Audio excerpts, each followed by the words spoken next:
Hello everyone, and welcome to my Young and the Restless Official 24 channel. I hope everyone is having a wonderful day. Before we begin, please hit the subscribe button and give this video a thumbs up. The sterile silence of Genoa City Memorial Hospital was broken only by the steady beeping of heart monitors and the distant echo of footsteps down the corridor. The night shift nurses spoke in hushed tones, unaware that danger was slithering through the shadows. Outside, the rain poured relentlessly, each drop tapping against the window like a warning that no one inside seemed to hear. But one woman did. Sienna Bacall, pale and trembling, pressed herself against the cold wall of the hospital's east wing, her eyes wide with terror. Through the dimly lit hallway, she could see Mitch Bacall, or rather, the man pretending to be him, as he forced open a side door, his movements smooth and deliberate, his eyes filled with cold determination. Sienna's heart pounded so violently she thought it might give her away. She had suspected something dark about Mitch for weeks, but she never imagined he would go this far, breaking into a hospital, armed and intent on murder. And the target wasn't just anyone. It was Noah Newman, the man she loved, the man whose life was now hanging by a thread both medically and morally. Just hours earlier, Sienna had sat by Noah's bedside, her fingers tracing the bruises on his face, the remnants of the beating that had nearly taken his life. She had whispered apologies he couldn't hear, promises she knew she couldn't keep.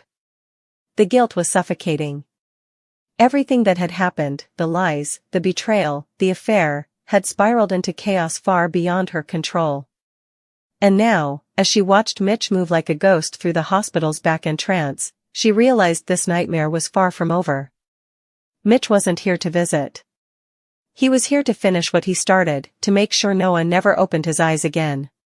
Sienna's breathing became shallow as she watched Mitch slip something metallic from his jacket, a silenced handgun glinting faintly under the flickering fluorescent lights. Panic clawed at her throat. She wanted to scream, to run, to stop him, but fear rooted her in place. The world around her seemed to blur, her mind screaming for her to act. No, please, she whispered under her breath, gripping the edge of the wall as her legs threatened to give out.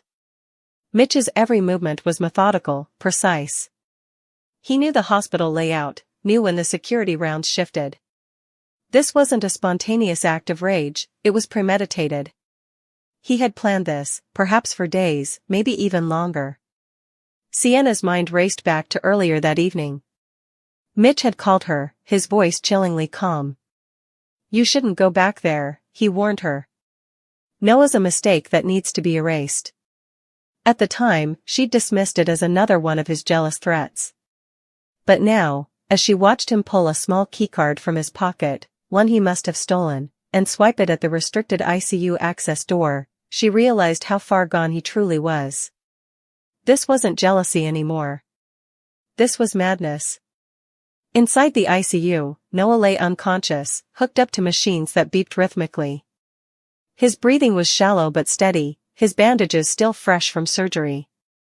Sharon Newman had stepped out only minutes ago to get coffee, exhausted from days of sitting vigil. The timing couldn't have been worse. Sienna felt her stomach twist as Mitch pushed the door open and slipped inside. For a split second, she froze. Every instinct in her screamed that she had to do something, but what? If she called security, it might be too late. If she ran in, Mitch might kill them both. And then she moved, almost without thinking. Her feet pounded against the linoleum floor, her heart thundering in her chest. "Stop," she screamed, bursting through the ICU door. Mitch spun around, his face contorting in fury. His eyes, cold and reptilian, locked on hers. "Sienna," he hissed, his voice low and venomous. "You shouldn't be here." Her breath came in ragged gasps as she backed toward Noah's bed, instinctively putting herself between Mitch and the man he meant to kill. "Please, Mitch," she pleaded, tears streaking down her cheeks. "Don't do this. You don't have to do this." Mitch tilted his head, a cruel smirk forming. "You think I want to? You think I enjoy this?" His hand trembled slightly, though his grip on the gun never wavered. "You made this mess, Sienna. You fell for him. You brought this on yourself. No, she sobbed. You brought this on us. You lied, you manipulated me. You're not even Mitch, are you? The words slipped out before she could stop them. For a moment, silence filled the room, a dangerous, suffocating silence that made every second feel like an eternity. Mitch's expression darkened, his mask slipping. You don't know what you're talking about, he growled. But she did. Deep down, Sienna had begun to piece together the truth, that the man claiming to be Mitch Bacall might not be who he said he was at all. The real Mitch, the one she once knew, had vanished under mysterious circumstances. This man was different, colder, crueler. His eyes carried secrets darker than any she could comprehend. Sienna's trembling voice broke the silence. If you kill him, you'll never get away with it. They'll find you. Find me? He echoed with a bitter laugh. They don't even know who I am. Before she could react, Mitch lunged forward, grabbing her by the arm. The gun pressed against her ribs. You're going to make this easy, Sienna. You're going to walk out of here and forget what you saw. She shook her head violently, tears streaming. I can't. I love him. The confession slipped out, raw, desperate, real. Mitch's jaw tightened. Then you die with him.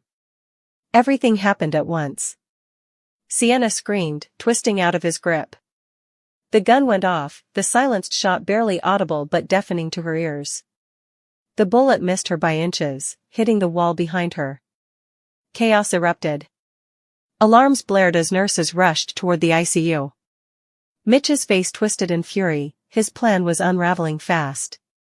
He darted toward Noah's bed again, raising the gun, ready to end it once and for all. But Sienna wasn't frozen anymore. Adrenaline surged through her veins as she lunged forward, grabbing his arm.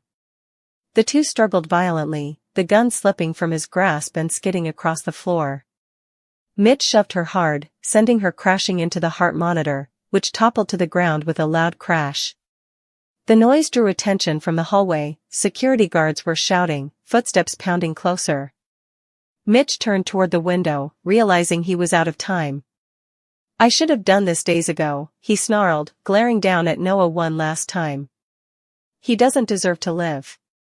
Before he could reach for the weapon again, Sienna grabbed a metal tray and slammed it against his shoulder. The gun went flying once more, and this time, she managed to kick it under Noah's bed. You're not touching him, she screamed, tears of rage blurring her vision. Mitch's face twisted into a snarl. You think you can stop me? You have no idea what you've done. At that moment, the door burst open.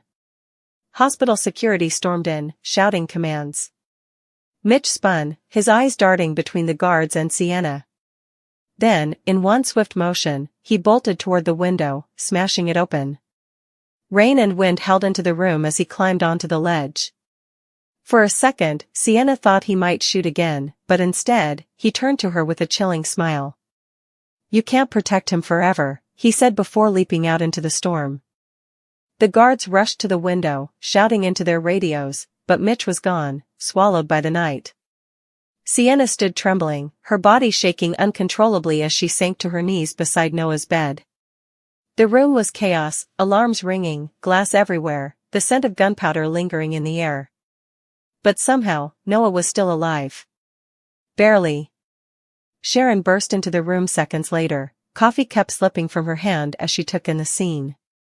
Oh my God, what happened? She cried. Sienna's voice was barely a whisper.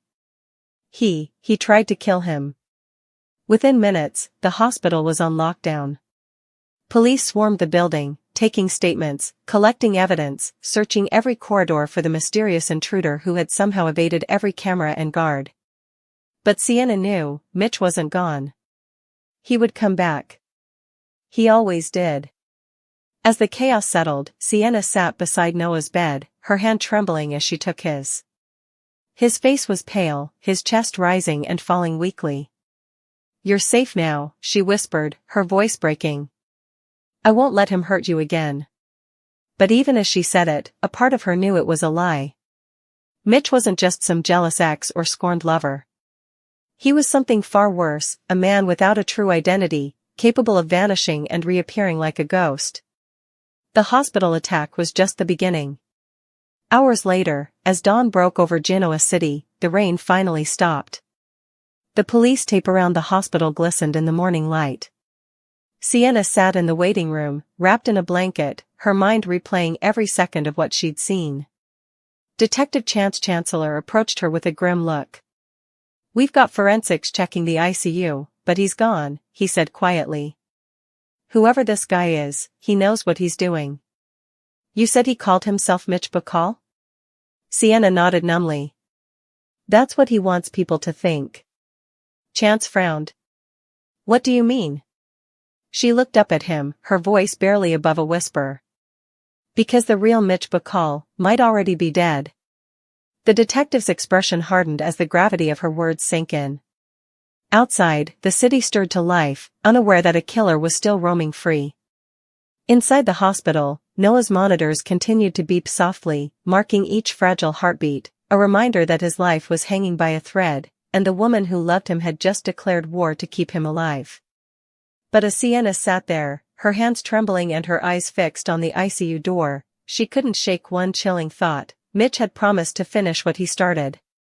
And now that he knew she'd seen him, she wasn't just a witness, she was his next target. Genoa City would never be the same after this night. The lines between truth and identity had blurred beyond recognition, and the storm that began with a single act of forbidden love had now exploded into full-blown war. Sienna Bacall wasn't just fighting for Noah's life anymore, she was fighting for her own. And somewhere out there, Mitch, or whoever he truly was watching, waiting, and planning his next move. The morning after the hospital break-in, Genoa City was bathed in a deceptive calm. The rain had stopped, the streets glistened under the pale sunrise, and people were returning to their daily routines, blissfully unaware that a monster was still on the loose. But inside Genoa City Memorial, the atmosphere was anything but calm. Tension hung heavy in the air, a mixture of fear, exhaustion, and disbelief. The night's events had sent shockwaves through every floor. Security cameras were being reviewed, alarms were reset, and whispers followed Sienna Bacall wherever she went. Nurses avoided eye contact, doctors spoke in hushed tones. Everyone knew what had happened, but no one dared to talk about it out loud. A man had tried to murder Noah Newman in his hospital bed, and that man was still out there. Sienna sat in the waiting area, her body wrapped in a thin blanket. The faint scent of antiseptic burned her nose, but she barely noticed. Her hands were clasped tightly together, knuckles white, eyes fixed on the floor. She hadn't slept. Every time she closed her eyes, she saw him, Mitch, standing over Noah's bed, his eyes hollow, the gun raised. She could still hear the sound of that silenced gunshot echoing in her head. She could still feel the press of his hand against her arm, his whispered words dripping with venom: "You can't protect him forever." Sharon Newman approached slowly, her expression soft but strained. "Sienna," she said quietly, sitting beside her. "The doctor said Noah's stable. He's still unconscious, but he's fighting." Sienna swallowed hard, her eyes glassy with tears. "I never should have left his side. I never should have let this happen." Sharon placed a gentle hand on her arm. "This isn't your fault." But Sienna couldn't accept that. Deep down, she knew she was the reason Noah was in danger. Mitch had been circling her life like a vulture for months, and she had done nothing to stop it. She had believed his lies, ignored the red flags, and now, the man she loved was paying the price. Detective Chance Chancellor entered the waiting room, his notepad in hand and his badge glinting under the fluorescent lights. His usual calm demeanor was shadowed by concern. "Sienna, I need to ask you a few more questions," he said gently. "We've gone through the hospital footage. The cameras at the east entrance and ICU hallway were tampered with, cut cleanly, just before the attack. Whoever did this knew the security system inside and out." Sienna nodded faintly, her mind spinning. He must have planned it," she whispered. Chance crouched in front of her. "You said last night that you don't believe this man is the real Mitch Bacall. Can you explain that?" Her lips trembled. The man I knew, the real Mitch, he was controlling, yes, but he wasn't this. He wasn't a killer. Something changed after he disappeared for a few months last year. When he came back, he was different. His voice, his mannerisms, his eyes, even his memories were off. He said things that didn't make sense. Things the real Mitch would never have known. Chance's brow furrowed. You're saying someone may have stolen his identity? Sienna looked up, her voice barely a whisper. I'm saying. I don't think Mitch Bacall is alive anymore. The room fell silent. Even Sharon froze, her expression turning grave.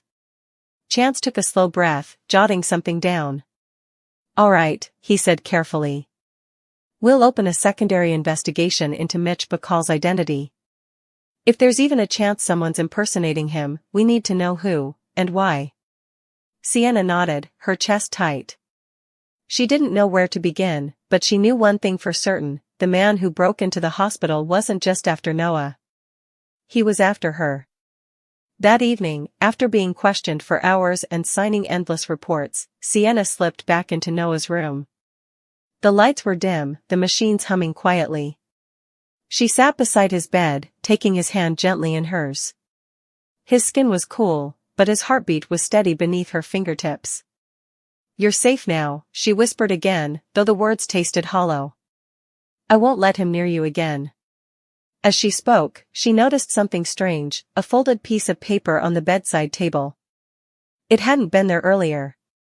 Her heart stopped as she picked it up. The paper was damp, the ink slightly smudged, but she recognized the handwriting instantly. Mitch's. It read. You think you saved him, but you've only delayed the inevitable. You owe me the truth, Sienna, or he dies for real. Her stomach dropped. How had he managed to get this in here? Was he still inside the hospital?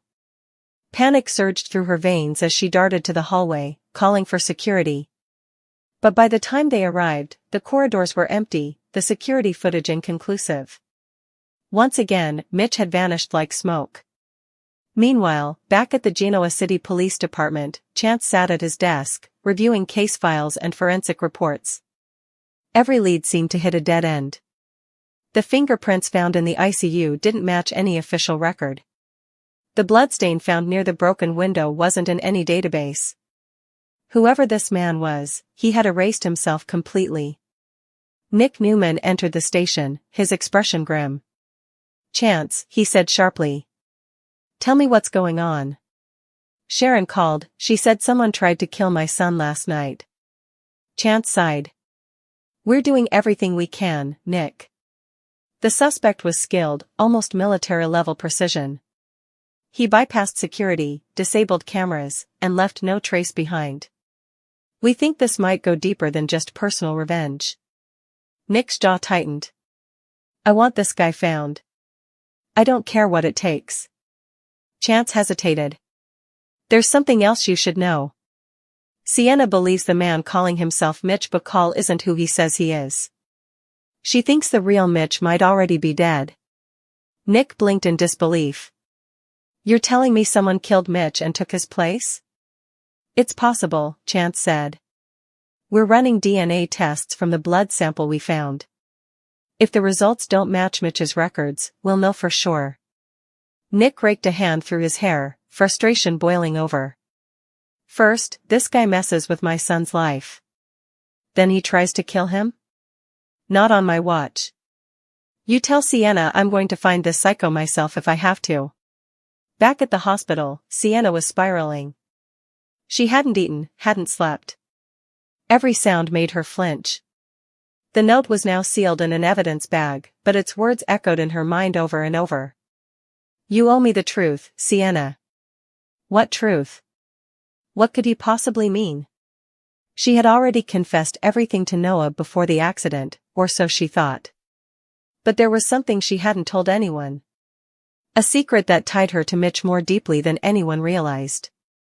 Years ago, when she first met Mitch in Los Angeles, he wasn't the man he claimed to be even then. He had introduced himself under a different name, Eli Turner, and worked as a private investigator. They had a brief, passionate affair before he vanished one night without explanation. Months later, when he resurfaced as Mitch Bacall, she was shocked but drawn in again. He claimed he had been in witness protection, that his identity was changed for his own safety. But as time went on, his lies unraveled.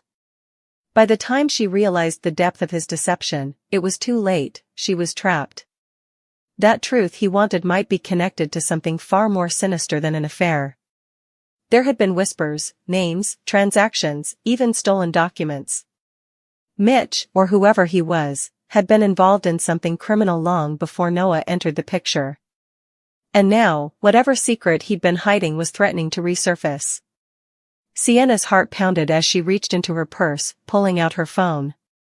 She scrolled through her contacts until she found one she hadn't used in years, the initials of Eli Turner. With trembling hands, she hit call. The phone rang twice before a familiar, low voice answered. "You shouldn't have called this number." Her breath caught. Eli. Mitch is alive. Or someone pretending to be him. He tried to kill Noah. There was silence on the line, then a slow, measured breath. "Sienna, listen to me carefully. Mitch Bacall is dead. I identified his body myself." Her blood ran cold. "Then who is he?" "I don't know," Eli said. "But whoever's using that name is dangerous. He's connected to a network that specializes in identity theft, deep, organized, and untouchable. You need to get out of Genoa City. Tonight." "I can't," she whispered. "Noah's here. I'm not leaving him." "Then you're putting yourself, and him, in even more danger," Eli warned. "This man doesn't leave loose ends. And if he came after Noah once, he'll try again. He always finishes what he starts." The call ended abruptly, leaving Sienna shaking. The world was spinning faster than she could comprehend. Mitch wasn't just a jealous ex or an imposter, he was part of something much darker, something far beyond her imagination. By the next day, Genoa City was buzzing with rumors. News outlets reported the hospital lockdown, though the details were vague. The Newman family had gone into protective mode. Nick stationed 2 private security guards out.